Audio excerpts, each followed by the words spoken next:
Assalamualaikum warahmatullahi wabarakatuh. Kembali lagi di mata pelajaran dasar pengendalian mutu. Minggu ini kita akan mempelajari materi Good Laboratory Practice atau kita singkat GLP.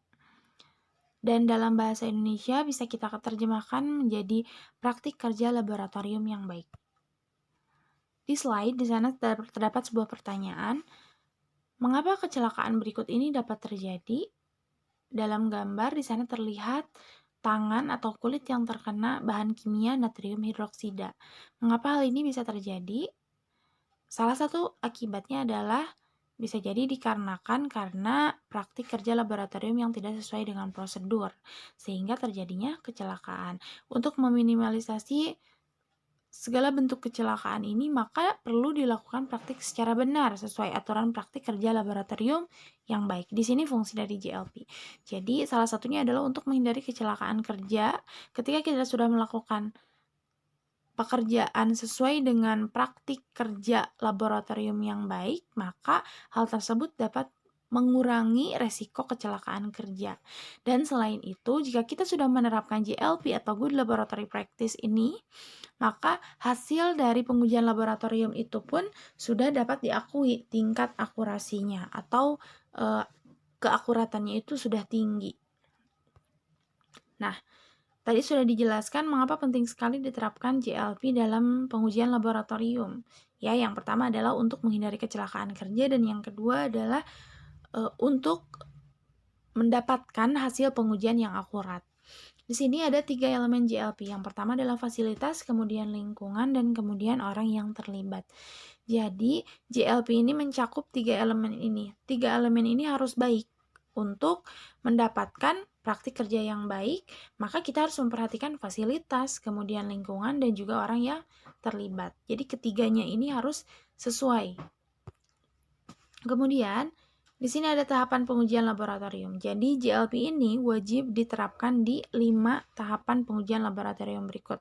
Dimulai dari perencanaan, kemudian pelaksanaan, kemudian pengawasan, perekaman, dan pelaporan sesuai dengan prosedur. Ini adalah tahapan pengujian lab, yang dimana ketika kita menerapkan GLP, maka wajib diterapkan di 5 tahapan ini.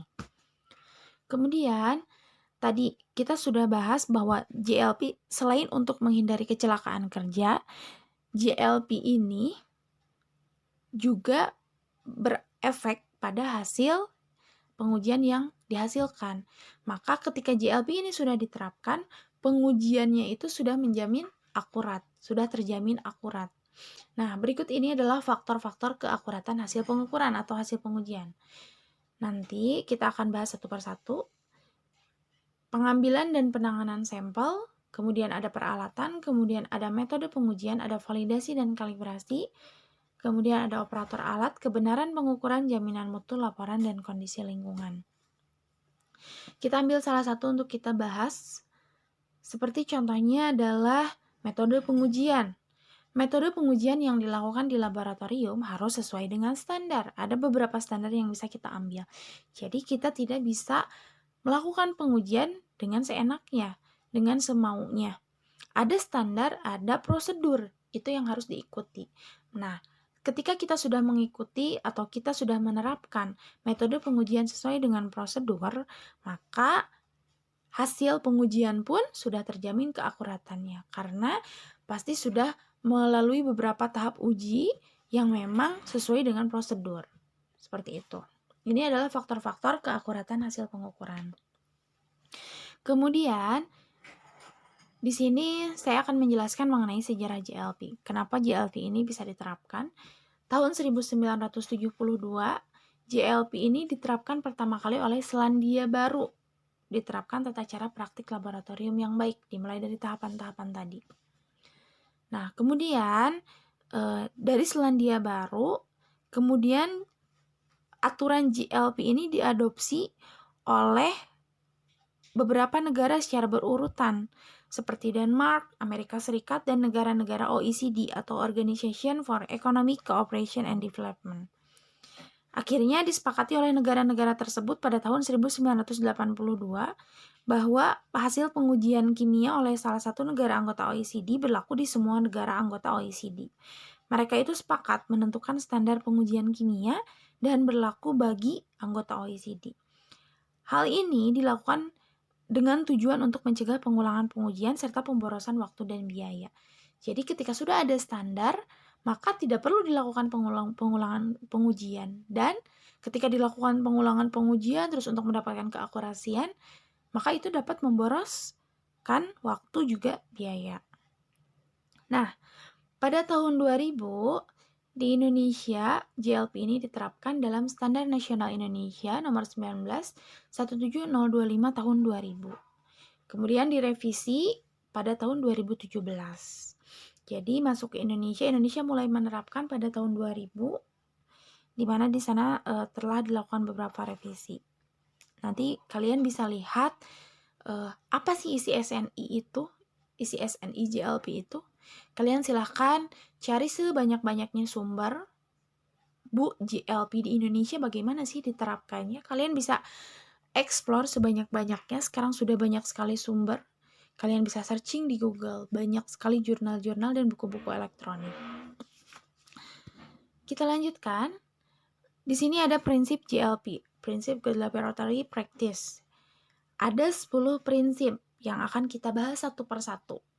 Kalian bisa catat materi-materi yang penting yang Ibu sampaikan hari ini. Silahkan catat di buku catatan kalian. Kita masuk ke prinsip yang pertama. Ada organisasi dan personalia. Praktik kerja yang baik perlu memperhatikan organisasi dan personalia orang yang terlibat. Penempatan personalia atau penempatan orang harus berdasarkan dengan kompetensinya. Di sana ada istilah the right man on the right place. Orang yang benar ditempatkan di tempat yang benar, yang sesuai. Gitu. Jadi ketika kita misalnya kita menempatkan seseorang di laboratorium, di sana harus ahlinya. Kita tidak bisa menempatkan semisal ahli mesin disimpan di laboratorium pengujian. Jadi orangnya itu pun harus sesuai dengan kompetensinya. Kalian jurusan TPHP berarti ditempatkan di tempatnya. Di PKL kalian akan ditempatkan sesuai dengan yang jurusan kalian. Seperti itu contohnya ya. Persyaratan dan wewenang setiap bagian diatur dan dideskripsikan secara jelas. Bagian di laboratorium pengolahan pangan. Tugasnya adalah mengolah ini, dan ini. Kemudian di laboratorium pengujian mutu adalah untuk menguji ini. Jadi sesuai dengan aturannya, aturan job desk-nya. Kalian mengerjakan ini yang harus dikerjakan dan sesuai dengan kompetensi tadi.